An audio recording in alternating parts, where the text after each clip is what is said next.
All right, well, let's bring in our panel now, Bruce Hawker and Grahame Morris, our political strategists, for the final time this year. And boy, there's a lot to talk about today. It's all going on. And we'll come back to Andrew Broad and a bit of an embarrassment there for the government. Grahame, keen for your thoughts on that. But I do want to start on the Labor Party conference where I am. Bruce, you've been to plenty of these. I just noticed a motion moved on the floor of the conference that the Labor Party is going to actually bestow lifetime membership on all former Labor Prime Ministers, so Kevin Rudd and Julia Gillard. I'm told this is a bit of an olive branch approach from Bill Shorten. Kevin Rudd may even be here tomorrow for this at the ALP conference in Adelaide. Bruce, I'm sure you'd be pretty pleased to hear that, this effort at least, to try and mend some old wounds. Yeah, I think that's a really good move, both for Kevin and for Julia, frankly. That was a government which was fraught with all sorts of problems, but still managed remarkable things in the middle of the global financial crisis, something which people have tried to paint out of history but is nevertheless true. I think our former Prime Ministers do deserve those accolades, and I was there when Bob Hawke received his several years ago, and he gave a wonderful warm speech. And if Kevin or Julia are at the conference tomorrow, then I hope they speak as well as Bob Hawke did. The party is coming together, and I think this is further demonstration of the fact that after a fractious period, it is united and ready for government. Yeah, I mean, Grahame, we have seen at plenty of Labor Party conferences in the past some real brawls on the floor of the conference. This one, very different. We're close to an election. There's not much division on show, arguments being sorted out behind closed doors. Do you think that makes for a successful conference for Bill Shorten? Well, it does, but they could have saved themselves a hell of a lot of money. And Bill Shorten could have given the two main speeches on the back of a truck at Leeton, and it would have had the same effect, and they would have saved all of that money. As it was a bit of a damp squid. But look, he got a reasonable run in the media. He got a bit gazumped by a few other things. It was very controlled, and that's what they wanted. But, you know, was the whole thing a bit of a charade? Yeah, of course it was. Yeah. Yeah, they got a day to go tomorrow where industrial relations and a nuclear ban treaty will be debated. There's a little bit more push and pull going on there, Bruce, but it's interesting, isn't it? What do you think about the balance here between showing all of your laundry as to how these debates take place or working it out behind closed doors? Well, look, I just think it was inevitable that that would happen at this conference. Sometimes they're much more exciting than that. But when you're just months away from a very important general election, you've got to expect that that would happen. Remember, this was a delayed national conference because of the by-elections earlier in the year. So the Super Saturday by-election. So that's why it's happening now. It might have been a different conference in July. It might have been.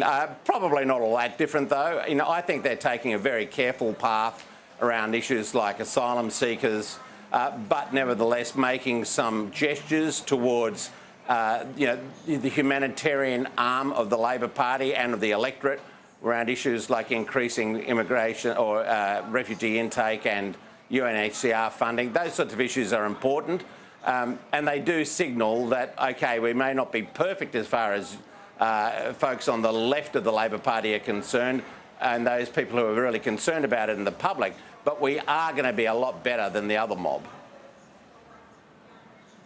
Now, let's turn to some of the other big news today. The budget update, Grahame, they've managed to squirrel away $9 billion in decisions taken but not yet announced, an election war chest there. What would you be suggesting is the best way to allocate that $9 billion?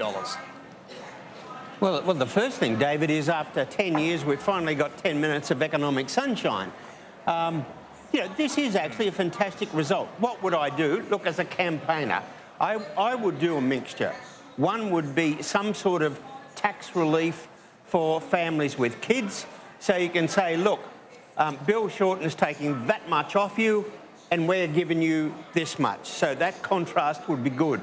The other would be, I think, a bit of local infrastructure that's well targeted, politically sensible, but people understand why it's being spent. So I'd be splitting it between local infrastructure and some sort of tax relief for mums and dads with kids to contrast with Labor.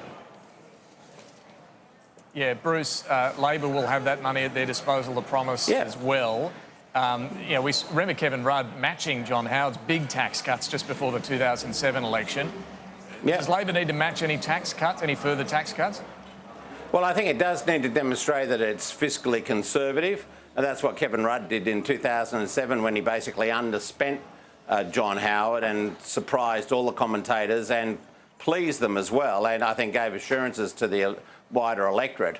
I think that a lot of spending when he did come into government. Well, there was a global financial crisis that came hot on his heels, and he had to do that. So that was a unique set of circumstances, and he saved Australia from going into a recession. Let's not forget that. You know, we're still enjoying the benefits of that growth all these years later. So I think if I were Bill Shorten, though, I would be directing a significant amount of that money towards providing relief to families because they are struggling. They do feel it, despite what the governments say at the moment. It is a tough time. Wages have not grown in years, and that's a very significant problem. So I'd be doing that. And I think there is a weariness, particularly in New South Wales, towards these mega projects that get started and never finished. So if I was Shorten, I think I would be looking carefully, as Grahame was suggesting, at smaller projects, but well-targeted ones in areas where they're going to get better bang for their buck, both politically and in terms of relieving congestion and providing employment in areas that it's needed. That's the sort of thing that I think the public will be looking to. If they can do that, then despite the fact that there is this one-off improvement in the economy, which is a bit dubious if you ask me, both sides will have that money to play with in this election campaign, and I think they'll probably both do similar things with it.